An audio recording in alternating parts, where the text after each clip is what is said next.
Ça, le petit coup de gueule, ma frère. Ouais, je reviens de ma petite heure de sport, 1 kilomètre autour du domicile. Fallait trop que j'aille me dégourdir mes petites gambettes. Avec mon attestation, bien sûr. Mais ma frère, en ce moment, les temps, ils sont trop chelous. Flippants, même. Y a de quoi devenir grave parano. Ouais, genre, tu vois le mal partout. Et en fait, c'est parce que le mal est partout. Les guerres, les agressions, et sortir sans son attestation. Ah oui, ça, c'est mal. Plus sérieusement, en ce moment, il y a un reportage qui fait un bordel de fou. Hold up. Braquage en français. Ouais, bah, ce reportage-là, qui est hyper long, pose plein de questions. Et ces questions sont posées par des spécialistes. Il y a des prix Nobel, des politiques, des généticiens. En fait, plein de gens avec des noms de métiers qui finissent en sien ou en og, comme psychologue, radiologue. Bref, t'as bien compris que c'était des gens qui connaissaient un petit peu le sujet. Bon, il y a aussi des taxis, des chauffeurs VTC. Je n'ai pas compris pourquoi d'ailleurs.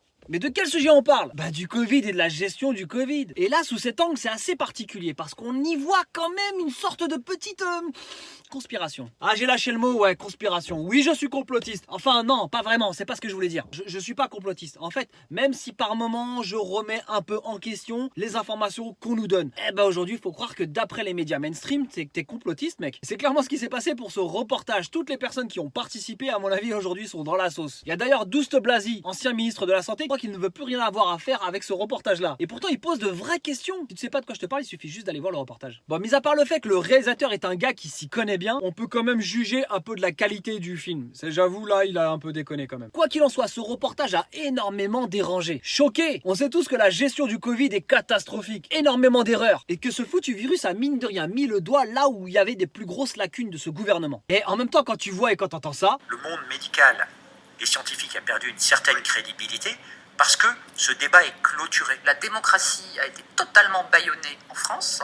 Dès lors que vous faites croire à quelqu'un qu'il est en danger de mort, vous en faites ce que vous voulez. tu peux quand même te poser quelques petites questions, tu vois. Et là, ce qui est drôle, c'est que pour une fois, on a des vrais spécialistes qui parlent. Et là, t'as les médias qui te disent non, non, non, non, non, non, faut pas les écouter. Ah bah ouais, parce que Hold Up a clairement fait le buzz. Et c'est exactement ce que recherchent les chaînes de télé, le buzz. Un peu comme moi d'ailleurs, mais j'y arrive toujours pas. Hormis le fait que certaines personnes et certains médias se sont défoncés la tête pour descendre le film, c'est là où tu te poses vraiment plein de questions. Tout d'abord, pourquoi? Mais le pire, c'est que c'est le genre de reportage qui fait des petits. Je m'explique, j'ai reçu ça dernièrement. Il y a également la pollution que nous mettrons dans le sang et dans les veines de l'humanité en créant des infections et ensuite de ça, ayant créé ces infections volontairement, on créera des lois qui obligera la population à se faire donner des vaccins et dans ces vaccins, il y aura tout ce qu'il faut pour que vous puissiez être contrôlé. Ma frère, j'étais en panique. Pourquoi tant de haine? Pourquoi tant de mal? Pourquoi tu veux maîtriser les gens? Mais c'est flippant de ouf. Ils veulent tous nous mettre dans la sauce. Et encore une fois, pourquoi? Ça, c'est le genre de mec, depuis qu'il est petit, il se dit je serai maître du monde. Mais qui filme ce genre de truc? Mais qui dit ce genre de truc? C'est quoi qui nous sort? C'est un scénario?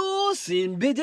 C'est quoi son délire? Tu pourrais dire que c'est de la grande connerie ce qu'il raconte, mais quand tu regardes à droite et à gauche, tu t'aperçois qu'il y a des avancées technologiques qui sont un peu flippantes. Si je me trompe pas, il y a Elon Musk, notre Tony Stark à nous, qui a un projet incroyable qui s'appelle Neuralink, qui a pour objectif de faire de toi, ma frère, un humain augmenté. Je m'explique. L'objectif, c'est de mettre des trucs dans ton cerveau pour que ton cerveau puisse être connecté à des appareils qui peut être, par exemple, ta cafetière, ton iPhone, ton radio-réveil. Et en 2020, si t'as encore un radio-réveil, c'est que tu vas mal. Ouais, t'as bien compris, l'objectif, c'est d'avoir un humain connecté. Et ma frère, t'imagines si les fournisseurs d'accès à Internet, ils nous pondent des abonnements pour connecter ton cerveau à des objets? Celui qui a un abonnement free, il est dans la merde. Bonjour. Bonjour. Ça fait 24 heures, j'arrive plus à me connecter avec les objets du quotidien sans les toucher, tu vois ce que je veux dire? Attendez, je vais regarder ça. Ah, je vois le problème. Bon, il va falloir réinitialiser. Ah, comme avant, comme la boxe? Exactement. Ok, bon bah je dois faire quoi? Alors c'est très simple, il va falloir suivre la procédure, il va falloir mettre vos doigts dans la prise. Ah ouais, vous êtes sûr? Oui, oui, oui, oui, oui, oui. Y a de quoi se jeter en l'air, ma frère. Aujourd'hui, on est inondé par l'information. Il est très important de faire très attention à vos sources. Prenez le temps de les vérifier, de les comparer, afin de découvrir la vérité. Ou plutôt,